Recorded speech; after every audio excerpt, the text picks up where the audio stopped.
You're listening to an Airwave Media Podcast.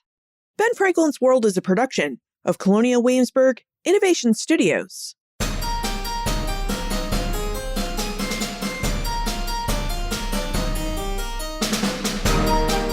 Hello, and welcome to Ben Franklin's World Revisited, a series of classic episodes that bring fresh perspective to our latest episodes and add deeper connections to our understanding of early American history. And I'm your host, Liz Covart.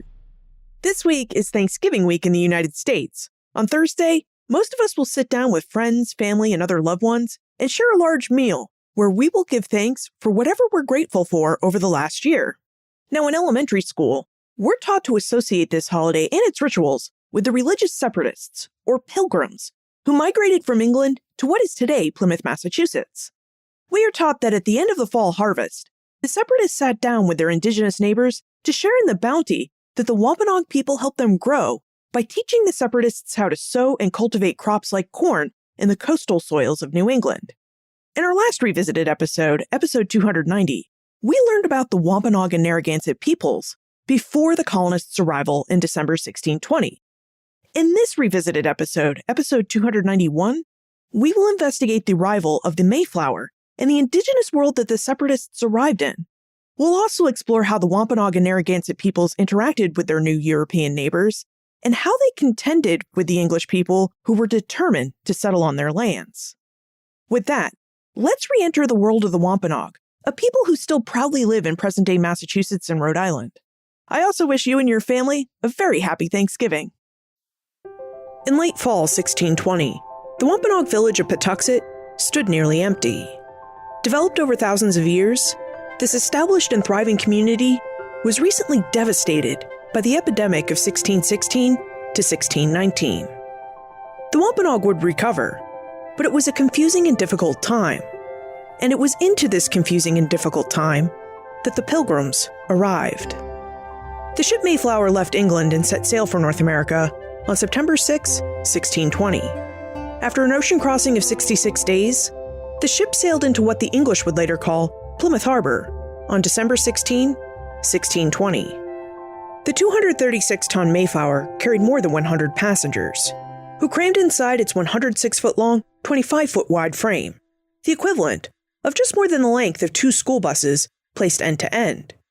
For comparison, the 30 to 40-man ocean-going Wampanoag boats, or machoons, that we discussed last episode, were longer than 3 school buses placed end to end. The English passengers intended to become settlers by establishing a plantation or a permanent place of residence in North America.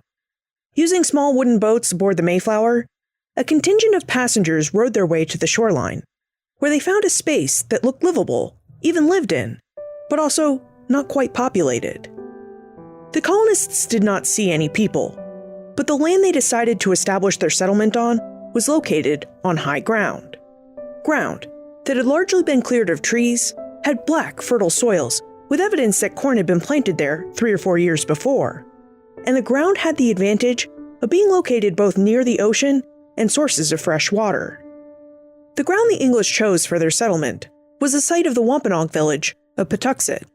Unbeknownst to the English, in the 3 years before their arrival, an epidemic had ravaged and devastated approximately 90% of the Wampanoag population, including a population who lived at Patuxet.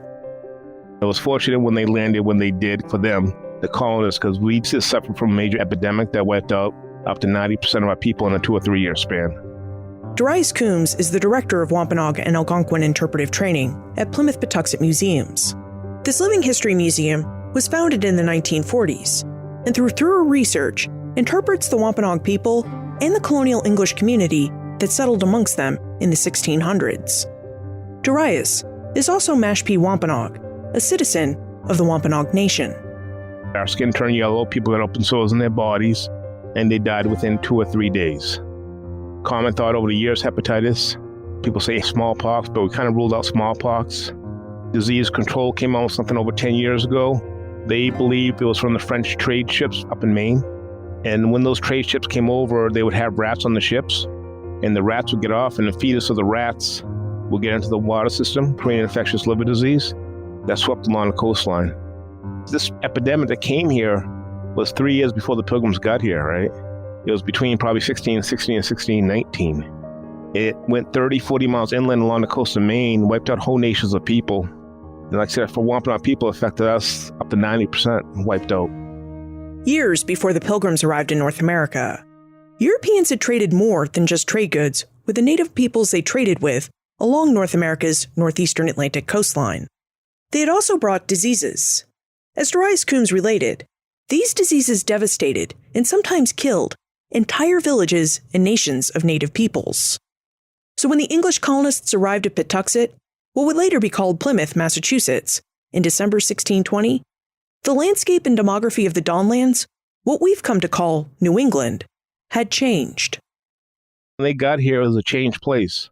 When they got here, it was a year, 2 years after that epidemic hit us, you know. If they landed 4 or 5 years before, it might have been a different story. This whole area was populated with people.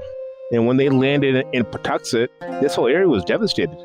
The nearest living communities was probably Manamet, what's called Manamet, about 10 miles south. We're caring people, we're loving people. But it's also a good time which people needed each other, you know.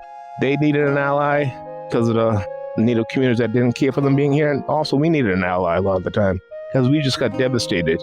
We needed help in a way. They needed each other. It was a very, very confusing time too. The leaders we lost, the chiefs, the medicine people, the political leaders.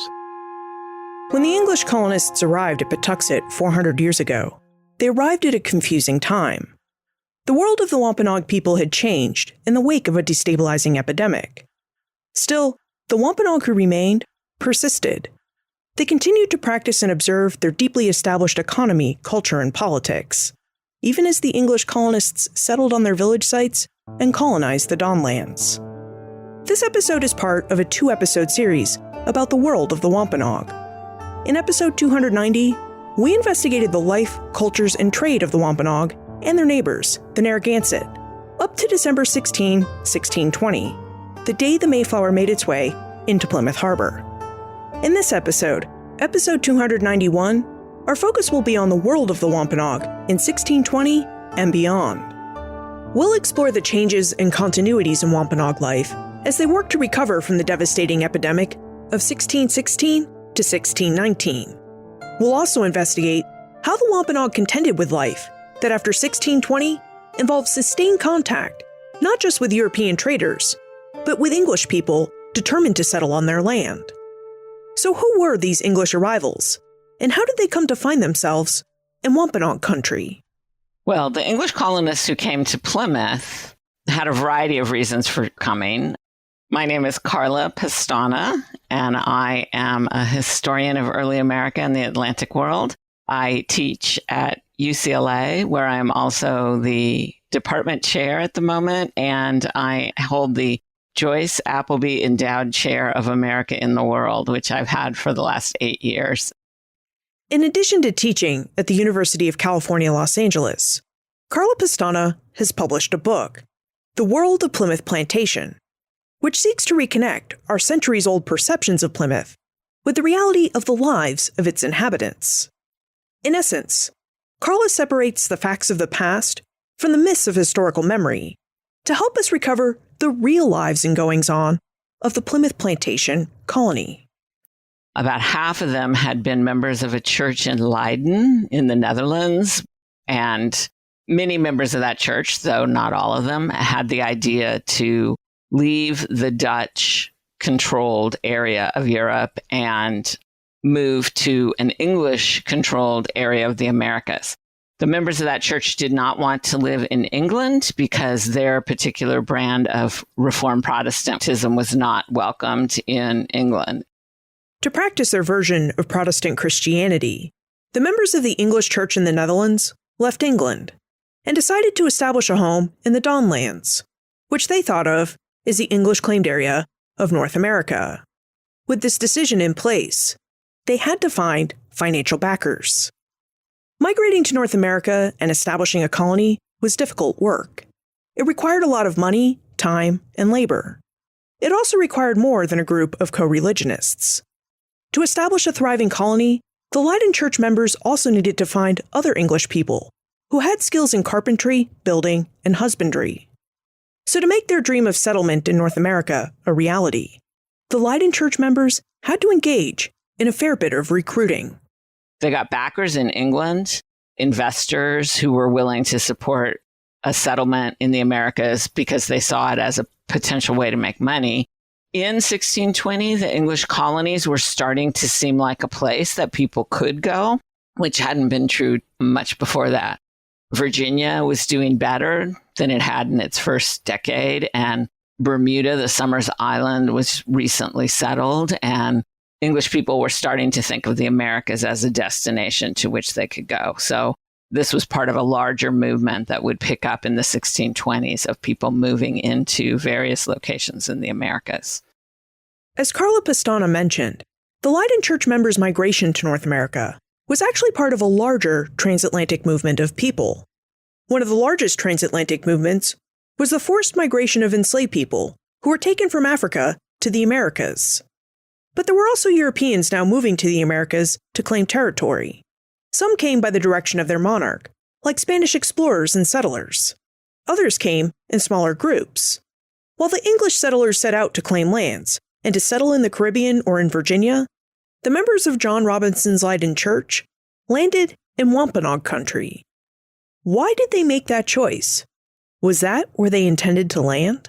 Well, they had a deal with the Virginia Company that they would have a semi-autonomous settlement in the northern reaches of Virginia, which would have been around Delaware, maybe, that part of the coast. Remember, the king had basically divided the eastern seaboard of North America north of Spanish Florida up to Maine into two halves and given it to these two companies, the Virginia Company of London, the one that we now know about because it actually succeeded in establishing a colony, as opposed to the Virginia Company of Plymouth. So they were going to be under the authority, the jurisdiction of the colony of Virginia, but they were going to have a certain amount of local autonomy within that. So it was perfect from the Leiden Church's point of view.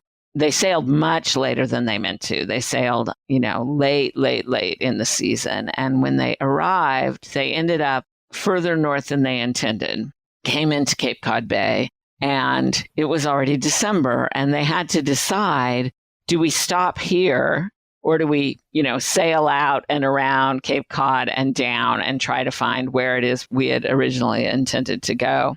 Yeah, they landed here. They landed in Wampanoag country. That's when they landed in Patuxent. And when they landed here, they found devastation. This whole area was cleared up from that plague that came through, that epidemic. And that's when they started building in December 1620. It's unfortunate that first winter, there was a lot more deaths. February, from what I hear, in 1621 was the deadliest months for them, There's numerous sightings of Wampanoag people during that first winter. They say they saw two native people on a hill and they waved them over, but the men didn't come over. But they heard a lot of native people yelling in the background, so it was more than just two people. They saw another Wampanoag party of numerous men walking through the woods with the dogs. There was another time in which they saw native people on Clark's Island, which is an island off of Plymouth. It's about 3 miles out. But they never encountered anybody physically and talked to them, not until March of 1621. So the Leiden Church members had intended to settle in the northern part of Virginia, which in 1620 would have been somewhere along the coastline of present-day Delaware. Instead, a late start and a bit of faulty navigation caused the English colonists to sail first into Cape Cod Bay, and then into a more sheltered bay off mainland Massachusetts, a bay that's now called Plymouth Bay. So the English colonists did not initially choose to settle at Patuxent. They made that choice only after arriving in North America, and finding that winter seas and sick passengers prevented the Mayflower from sailing around Cape Cod and heading farther south. Now, as Darius Coombs mentioned, the colonists found the Wampanoag village of Patuxent to be an ideal building site. Of course, so did the Wampanoag, which is why they had developed it over centuries. Patuxent occupied high ground, and by 1620, there was evidence of fertile soils that had been used to plant corn, and much of its space had already been cleared of trees. Further, those Patuxets who had survived the epidemic would have already moved inland to spend the winter months in their fall and winter villages. Still, As Darius noted, there were many Wampanoag people around to notice the colonists' arrival. They would have noticed the colonists' efforts to build new homes, a place of worship, and a protective palisade at Patuxet. They may have also noticed how the colonists struggled with their first on-lands winter, and with the heavy death toll that came from that experience. By March 1621, 45 of the 102 Mayflower passengers had died. They're not expecting it to be as harsh a winter as they find. And also, they're, 100 people, many of them ill, crammed into, and they were crammed into a fairly small sailing vessel. So the ship itself is not a very comfortable place to be, but the weather that they're seeing is not that welcoming either. In spite of the emphasis on a rock that serves as sort of a dock, allowing them to step off their boats onto a dry spot and walk onto land, they actually, and they describe in some of the early texts, they actually wade through the water as one would expect, taking smaller boats off the ship, getting as close as they can, and then stepping off these boats and walking through the waves. So when they get onto land, it's not the greatest weather to begin with. Plus, they're wet up to their knees, so, and, if we picture the material reality of their lives, it's not like they have lots of clothes to change into, or that it's easy to dry out all those layers of clothes or any of those kinds of things. So they're probably pretty miserable in that time. The building of structures, they're having to fell trees, they're having to build, and that's not easy to do at any time, but certainly not as it's snowing and it's damp and it's cold. So, it's not an easy time for them. It's a terrible time to arrive, and they actually had intended to arrive much earlier. The English, of course, had arrived at the worst time that you could in any New England winter, much less a very cold, little ice age New England winter, had suffered devastating losses from starvation and exposure over the winter, and their numbers had been halved. Andrew Lippman is an associate professor of history at Barnard College. He's the author of the Bancroft Award-winning book, Saltwater Frontier, Indians in the Contest for the American Coast. He's also the author of the forthcoming book, The Death and Life of Squanto. Now, as Andrew and Carla described, the English colonists had arrived in the Dawnlands at the worst possible time of year to try and build a settlement. But build they did. And as they built their new houses, a blockhouse chapel, and a palisade, they were watching the Wampanoag, who were also watching them. It wasn't until March 1621 that the Wampanoag made their first direct encounter with their new neighbors. What's very important to remember is what happened 6 years prior. There was an English explorer, John Smith, and he came around Virginia, mapped out Virginia, came around New England and mapped out New England. And before he left in 1614, this is 6 years before the Pilgrims arrived, he left his captain behind being Thomas Hunt. What Thomas Hunt did, he landed in Patuxet, what is Plymouth today, and took 19 Patuxet as slaves, went down on Cape Cod and took 8 Nauset Wampanoag as slaves. Interacting with Europeans wasn't anything new.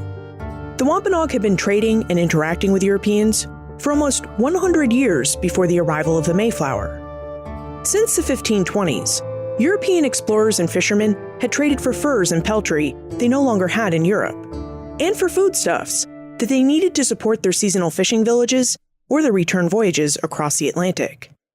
As Darius mentioned, in some instances, as in the instance of Thomas Hunt in 1614, these European explorers and fishermen also captured and enslaved native peoples. It is likely because of these earlier encounters with Europeans that the Wampanoag kept their distance and observed the colonists from afar throughout the winter of 1620-1621. However, it is also because of these earlier experiences of violence with Europeans that when they were ready, the Wampanoag found themselves able to communicate with the settlers. Pretty early on, though, even before Squanto is taken captive, there are enough repeat visitors, and from 1605 onwards, other native men from the Dawnland regions, from both near Patuxet and further away, who've been taken as captives, who then start to act as translators and go-betweens. And it was at the beginning of the spring planting season that a nearby native man, this man Samoset, who came from further north in the Dawnland coast, arrived sort of as an initial emissary on behalf of various native people from the region. Samoset wasn't even from around here. He was from up in Mohegan Island up in Maine. He was brought back down here as a guide in 1619 by Thomas Dermer. He ended up escaping. He went to go live in Massasoit's community of Pokanoket, about 40 miles west of Plymouth. And Massasoit sent Samoset into the Pilgrim village. He probably sent it because, one, he was one of his own men. Two, he could speak English. And he was considered to be a Sagamore. Sagamore, what that means is language is chief. So he's a good man to send in there. And Massasoit didn't know what was going to happen. Usamequin, or the Massasoit, was the principal leader of the Wampanoag people. As the principal leader, Usamequin was responsible for the safety of the Wampanoag. So in early 1621, Usamequin carefully orchestrated Wampanoag interactions with the English colonists to make sure that there was not a repeat of 1614. At first, it seems Usamequin had Wampanoag men observe the colonists from afar to ascertain their activity and intentions. When the houses the colonists erected indicated that this group of English intended to stay in Wampanoag country, in March 1621, Usamequin sent Samoset, a native man from further north in the Dawnlands, to make physical contact with these Europeans. Having lived along the Maine coast, Samoset had repeated interactions with English fishermen who came near his home to fish and trade. These interactions allowed Samoset to pick up a working English vocabulary. Samoset knew enough English to greet the colonists at Patuxet and to convey that he came in peace, and that another man, a Wampanoag man named Tisquanto, who was more fluent in English, would visit them soon. As Darius Coombs suggested, it seems that Usamequin had sent Samoset, a non-Wampanoag man, to greet the colonists as another way to gauge whether the English at Patuxet had peaceful intentions. When Samoset returned to Usamequin unharmed, that's when he decided to send one of his own tribal members, Tisquanto, to meet the colonists. Best known to most people as Squanto, Tisquanto was a Wampanoag man who was taken captive by English sailors in 1614, returned to his home in what is now the town of Plymouth, which he knew as Patuxet, in the year 1619, and soon thereafter was introduced by another native man to the Plymouth colonists, and he became their chief guide and translator from March of 1620 until his death in November or December of 1622. Well, so this is where Tisquanto's story is a bit different from the majority of native men taken captive. Most of the native men taken captive by English people, and as well by French as well, were brought immediately back to either England or France. Tisquanto is a little different in that his captor, Thomas Hunt, he was planning to sell them, native people, not to use them as translators or guides, but to sell them as slaves into a Spanish market for enslaved indigenous people, which had already been in existence for about a century. The sale of enslaved native people was close to completely illegal, but not entirely. And at some point in this sale, Spanish officials figured out that these indigenous men were not from the small parts of Spanish dominions where it was legal for Spanish people to take indigenous people as slaves, that they were in fact from North America and thus could not be enslaved under Spanish law. At some point, Tisquanto manages to be brought to London. We know where he lived, in the house of John Slaney on Cornhill. John Slaney was a well-off merchant who had connections to a circle of merchants who were interested in expanding English influence everywhere in Europe and in the larger Atlantic. We also know, however, that his time overlapped with the Powhatan woman that we know best as Pocahontas, then known as Rebecca Rolfe, who was living only a few blocks away from him in London at this time. It's entirely possible, I'd say even probable, that at some point in their time there, Pocahontas and Tisquanto probably, if not met, in that they, shook hands, but were aware of each other's existence and probably laid eyes on each other. I think that seems a pretty safe guess. It wouldn't have been particularly easy for them to communicate. The Powhatan language is on this vast dialect continuum and would be not at all really intelligible to the Wampanoag language. So if they did meet and spoke, they probably spoke in English. Tisquanto spent 5 years from the time of his capture in 1614 to his return to Wampanoag country in 1619, learning and speaking the English language. By the time Tisquanto returned to Patuxet in 1619, he was fluent in the English language as well as in his first language, Wampanoag. Tisquanto's return from England had been difficult. He was able to find passage from England to Newfoundland, where he joined Englishman Thomas Dermer's southbound crew as a guide. In exchange for his knowledge about the Atlantic coast and the native peoples who lived along it, Dermer returned to Squanto to Patuxet. He makes his way down the coast with Dermer, and as soon as he starts moving south from Newfoundland, makes a horrible discovery that much of the Dawnland region has been hit by waves of epidemic disease and has been left severely depopulated. We can, I think, assume that Squanto is deeply upset, that he realizes there's a need for him to make some contact, both probably seeking out his own family and relations and a kind of larger network of people that he can reconnect with. But the details in terms of what exactly that network looked like, who, if anyone, directly related to him was surviving. So we know that this is obviously a hugely important moment for Tisquanto. I'm not entirely sure if this is how it went down in my own read of this, but it seems likely that Dermer delivered up Tisquantum to the Massasoit as a kind of prisoner and captive at that moment, so that he was not quite treated as a homecoming son returning, but as someone who, having been gone so long, probably at this point dressed in European clothing and speaking the foreigner's language, needed to be in some ways debriefed. We know from a later account that Tisquanto, at some point in this time period, did have an audience with the Massasoit and explained to him a bit about his assessment of the English, explained to him the time and the things he had seen in England. This appears in later sources that some sort of meeting and discussion happened.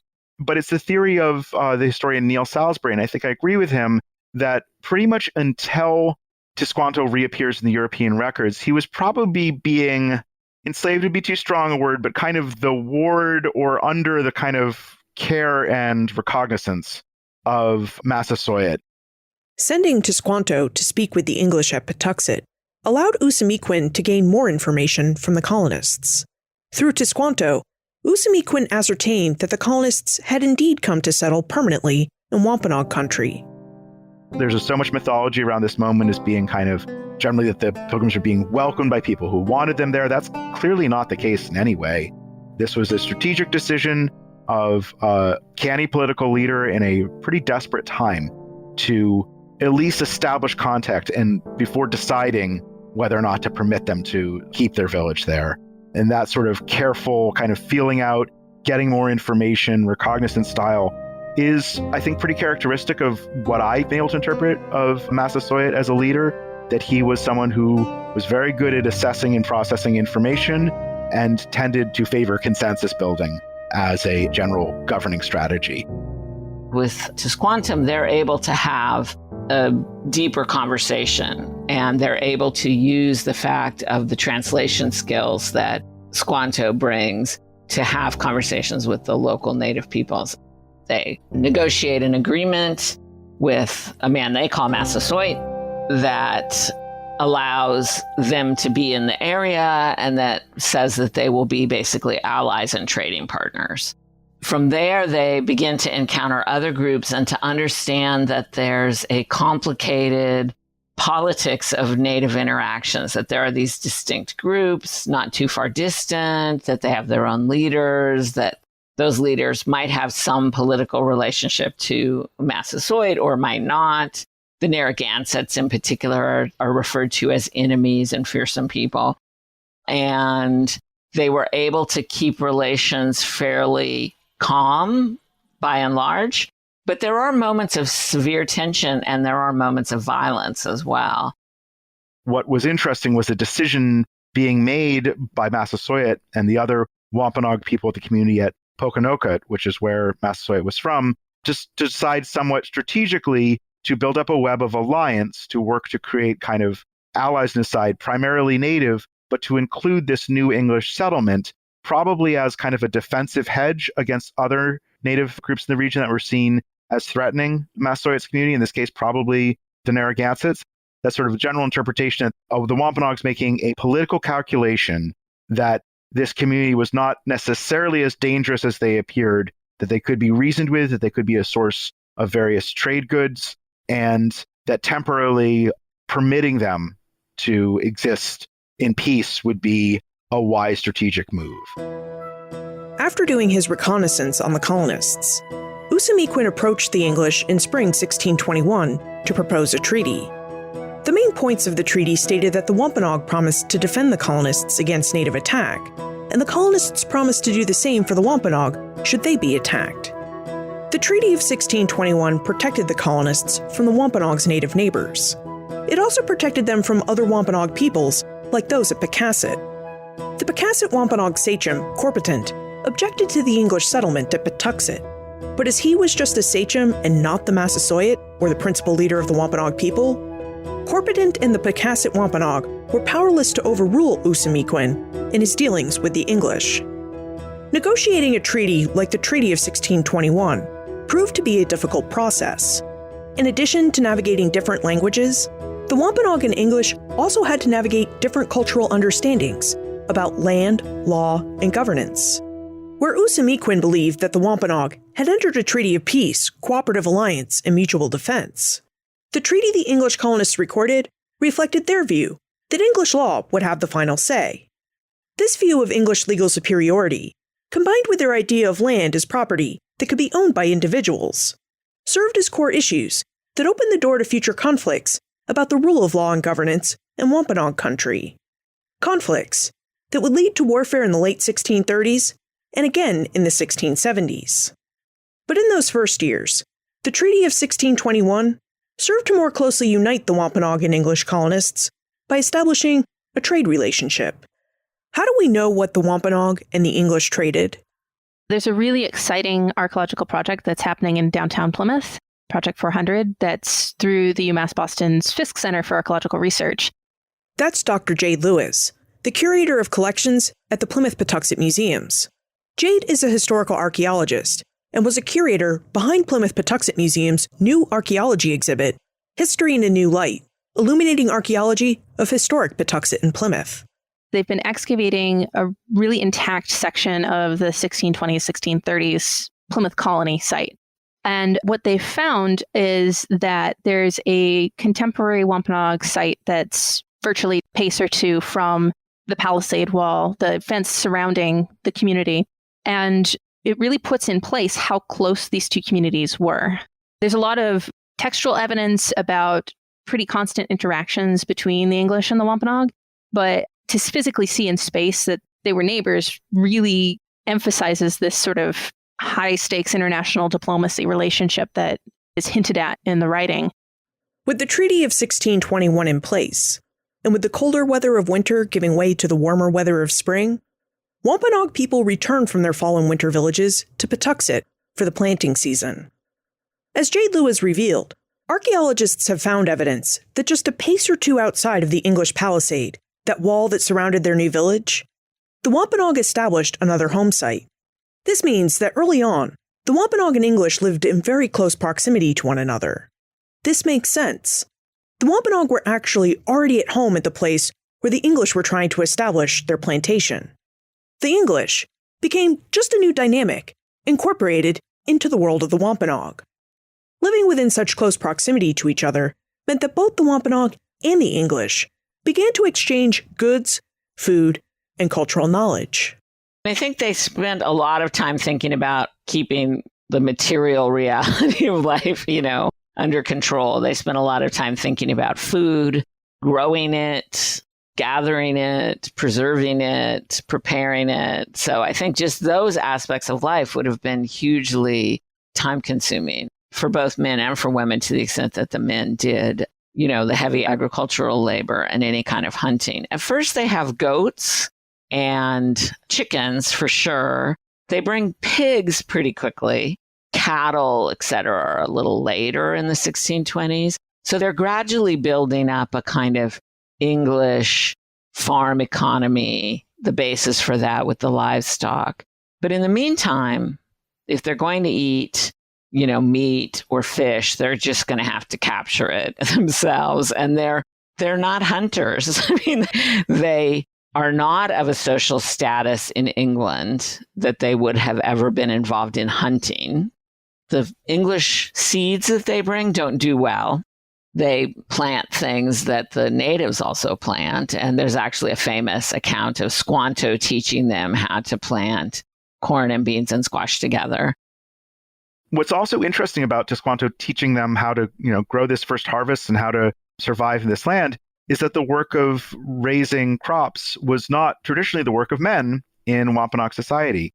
Men and children participated in the act of planting, so most any community member would know the basics of how to plant corn, but that this farming information of where to do it, how to do it, was mostly knowledge that Wampanoag women had, which I think brings out something interesting we can see in these early records. Edward Winslow in particular describes this first summer as being constantly, really in his word, being bothered or visited by Indigenous people, which I think if we kind of step away from the Eurocentric perspective here, what he's actually referring to is Indigenous people treating Patuxet as though it were Patuxet, a working Indigenous community where some are camping at the spot for fishing. It's a very rich harbor for fish and shellfish and for fowling, would have been part of a regular kind of seasonal practice of land use that Indigenous people had done for millennia in this region. And that in some ways, what's happening that first summer when Tisquanto is there acting as their guide and teaching them all these ways to use the landscape, they're also witnessing, with Tisquanto explaining to them in English what's happening, Indigenous people using this land and living off it as they always had. And that for a while, when there are all these, quote, visitors around this region, these are people who probably in some cases have connections to Patuxet. They could be families that have survivors from Patuxet. And we also know from these records, too, that there's references in Bradford to, quote, a member of Squanto's family in Bradford's account. So this implies to me, if we think of house, family, what they're talking about here is that Tisquanto does have a kinship network of people that are probably coming and staying with him, including women. These women are the people with this store of agricultural and planting and harvesting knowledge that Tisquanto himself probably doesn't have in the same stores, and that this acts of translation that are going on are really, Tisquanto, we could imagine in some ways, speaking to and talking about planting with Indigenous women he knows, and then translating this information to the English. For millennia, Patuxet had served as a summer fishing and agricultural village for the Wampanoag. Just because the English had arrived in late 1620 and built a new English village on the site did not make Patuxet any less native. Instead, Patuxet grew and expanded to accommodate new instances of native English diplomacy and trade. Trade took multiple forms at Patuxet. One form was the exchange of agricultural knowledge. A piece of critical agricultural knowledge that the Wampanoag shared with the English was how to grow food in Wampanoag country. As Carla Pestana mentioned, the colonists were grateful for this knowledge, even if they pretty quickly abandoned the Wampanoag method of planting corn, beans, and squash together in favor of planting one crop per English planting row. The English still thought they should do things their own way. Another form that trade took at Patuxet was a trade in physical objects. As far as the objects that are found in Patuxet, lots of points, lots of ceramic fragments have been found as well. You also see evidence of elements of dress, so gorgets, which would have been worn at the neck. You have evidence of food, so types of animal bones, shells, that sort of thing. There's a vast number of objects that are recovered representing life at this time for both the Wampanoag and for the English. You can see items that are Wampanoag, such as pottery, appearing in English houses. And that's showing that, it's not just items going back to the Wampanoag that are being traded, but Wampanoag are also trading items in as well. In the Wampanoag sites, you find European ceramics, you find glass beads that were often used as trade goods, lots of different pieces of metal kettles like brass and copper kettles that have been cut to pieces to be repurposed as points or beads. So for the Wampanoag, they're looking to acquire items that they want as far as, unusual goods that they can't get or easily get here in the Northeast. And for the English, it's primarily trading for goods that they can sell back in England, but also for items that they might just need here in the Northeast, like corn, like ceramics, other types of meats that makes it a little bit easier for them to survive as they're trying to figure out this new environment. They are heavily reliant on items that come to them from England for clothing, for shoes, etc. They do sometimes get cloth, and then they're able to make the cloth into clothes, and the women would have been involved in doing that. But they suffer a fair amount from the fact that they cannot produce these things locally, and they don't have the ability to do it without things arriving from England. The trade in goods was strategic for both the Wampanoag and the English. From the English, the Wampanoag acquired items that would help them fashion metal arrowheads for hunting and warfare, and items such as beads, copper, and brass to exchange with other native peoples, as these items were difficult to access in the Northeast. From the Wampanoag, the English acquired necessary items that helped them to live, or at least make do, until the next trade ship sailed in from Europe. They traded for ceramic pots, furs, and foodstuffs to help their families. Despite what seemed to be a good trade, the English colonists worried about living so near the Wampanoag. They worried about being able to keep peaceful relations with the Wampanoag, and they worried about their ability to maintain their Englishness. The English had strong prejudices about native peoples, and a strong sense of superiority of English ways.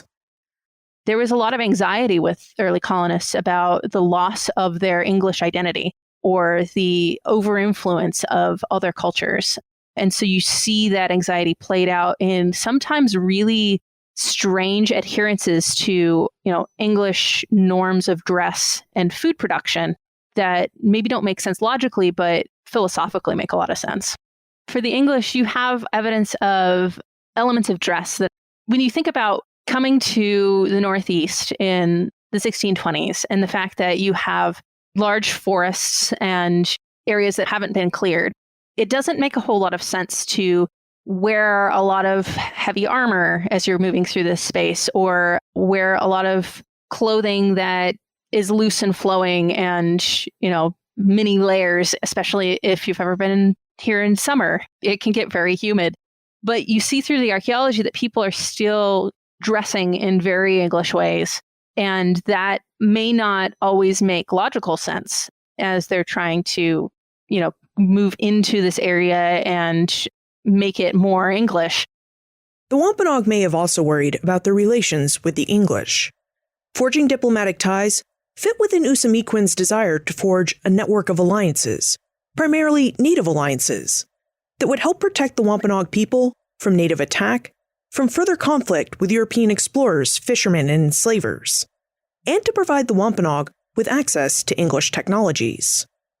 However, unlike the English, the Wampanoag did not see peaceful relations with the colonists as key to their survival.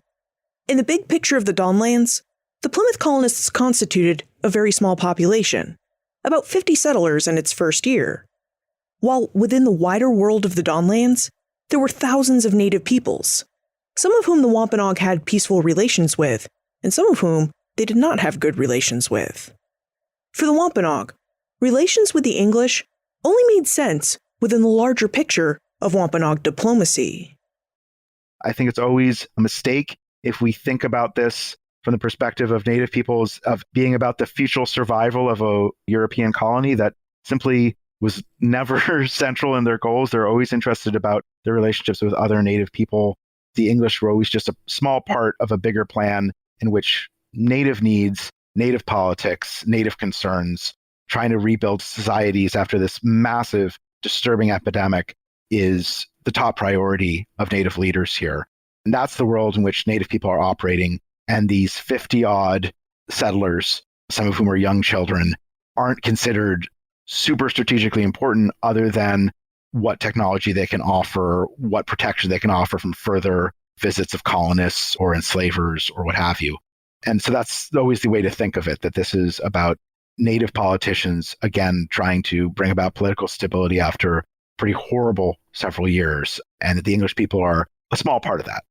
In general, compared to many other early colonies, like, for example, the Jamestown colony, I think it's fair to say that relations were comparatively peaceful in early times, but that took a lot of work. It took a lot of work at first using First Tisquanto as a guide and translator, with Massasoit regularly making diplomatic overtures and visits to many other native villages, and then encouraging various other native sachems to also visit Plymouth as well.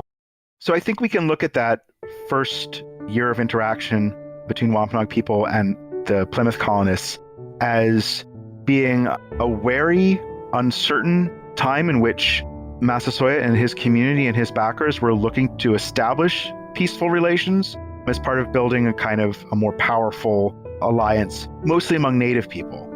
Desquanto's actions to help the English colonists seemed very much part of his goal to be kind of just a general guide and emissary. The idea that if the English were safe and strong, that would help other Wampanoag people and their allies be safe and strong. It's clear that after the English arrived in December 1620, that the world of the Wampanoag continued to operate largely as it had for millennia. The Wampanoag continued to organize their society around seasonal sustainable food supply. In spring and summer, the Wampanoag were living and working in villages near the coastal waters where they fished and the soils where they planted. In the fall and winter, they removed to large winter encampments where they had stored the food that they had grown and harvested or hunted and fished in earlier months, and where the trees and distance from the water provided protection from icy sea winds and winter storms. The epidemic of 1616 to 1619 definitely influenced how the Wampanoag approached diplomacy and the English colonists. As Darius Coombs noted at the start, forging alliances with as many people as possible seemed crucial to keeping the Wampanoag safe as they slowly recovered from the devastating loss of life inflicted by the epidemic.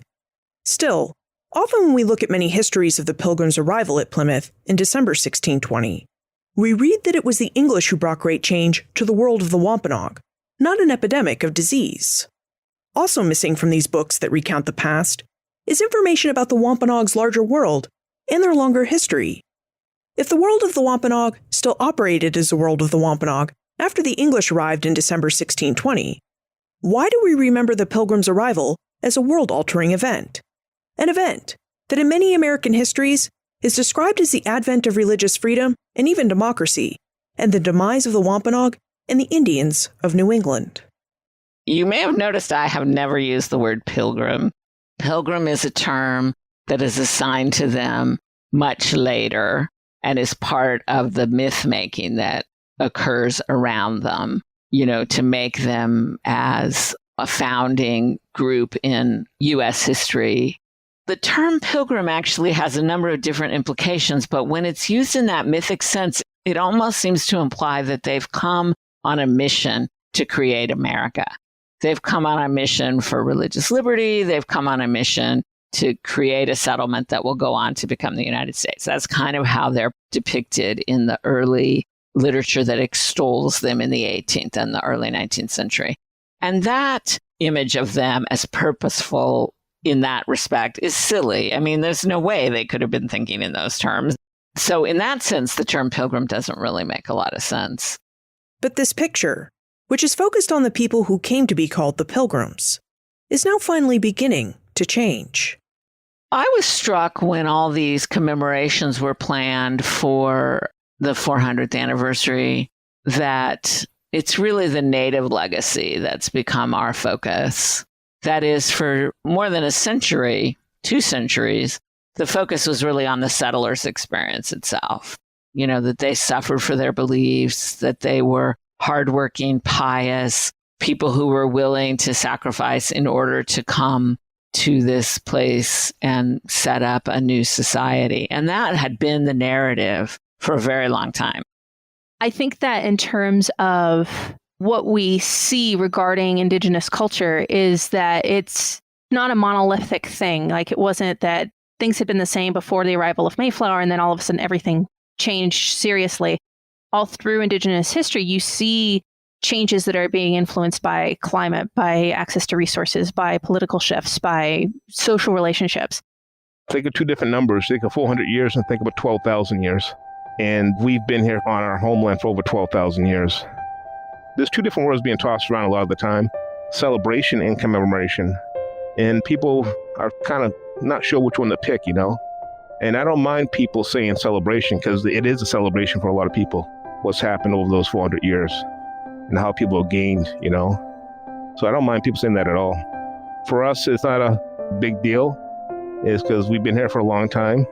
What made these people different is they stayed and they formed a colony in 1620 that lasted. It's unfortunate because we had people coming over before, we have people come over afterwards. Before and after 1620, these are different people with different ways of thought a lot of the time. And that was just one boat that came over.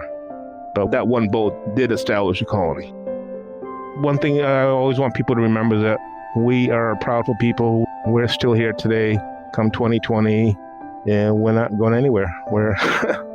We'll be doing our education and raising our kids into the culture. Our culture, everybody should be proud of who they are. So what can we remember in this anniversary year?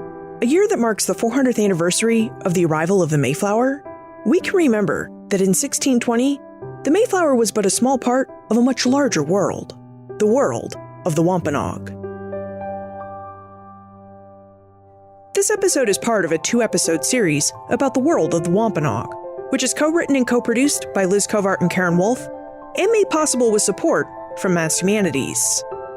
If you're looking for more information about this series, our guest experts and scholars, and notes and links for all the information we discussed today, visit the show notes page, benfranklinsworld.com/291. The show notes page is also where you'll find a list of resources and texts that we use to write this series, plus pictures from some of the objects we talked about today.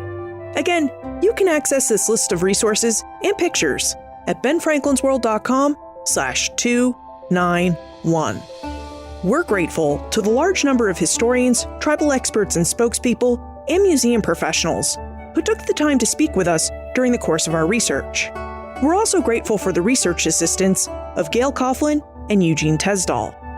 The original music you heard throughout this episode was composed by Joel Roston in collaboration with Wampanoag musician Durward Vanderhoop. The Wampanoag songs included in the score and arranged throughout the episode were composed by Durward Vanderhoop. Production assistance for this podcast comes from the Omohundro Institute's digital audio team: Joseph Edelman, Martha Howard, Holly White, and Karen Wolf. Finally, any views, findings, conclusions, or recommendations expressed in this episode do not necessarily represent those of the National Endowment for the Humanities. This podcast is part of the Airwave Media Podcast Network. To discover and listen to their other podcasts, visit airwavemedia.com. Ben Franklin's World is a production of Colonial Williamsburg Innovation Studios.